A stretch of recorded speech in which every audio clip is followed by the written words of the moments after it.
Nous entraînons tout au long de l'année. Qui est-ce qu'on entraîne? On entraîne les enfants et les adultes.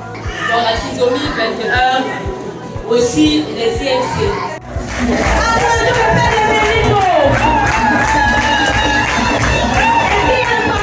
Chez nous, le programme commence à partir de 2 ans et jusqu'à 10 âges.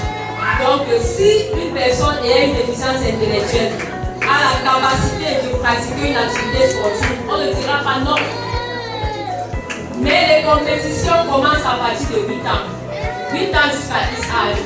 En ce qui concerne les compétitions nationales, mais lorsqu'il s'agit d'aller soit aux Jeux d'été ou aux Jeux d'hiver, parce que nous avons les mêmes jeux que les Jeux olympiques normaux, à ce moment, l'athlète doit avoir au minimum 15 ans.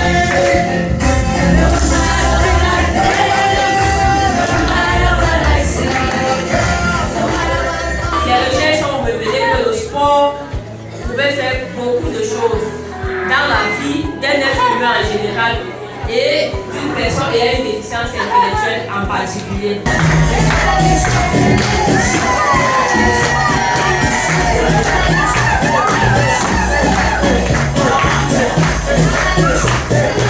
Il y a certains de nos athlètes qui ont joué qui ne peuvent pas entendre, mais pourquoi ils ont joué?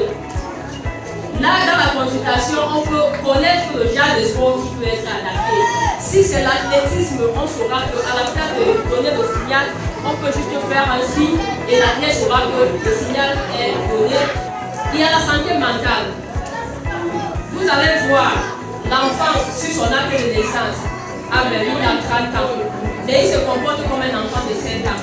Est-ce qu'on va lui donner des choses de l'enfant de 28 ans? Non. C'est pour ça qu'il y a la santé mentale, pour déjà connaître l'âge mental, pour connaître quel genre d'exercice sportif on peut lui donner pour qu'il s'adapte. Donc c'est autant il y a la santé, la consultation générale, il y a la santé des pieds, il y a beaucoup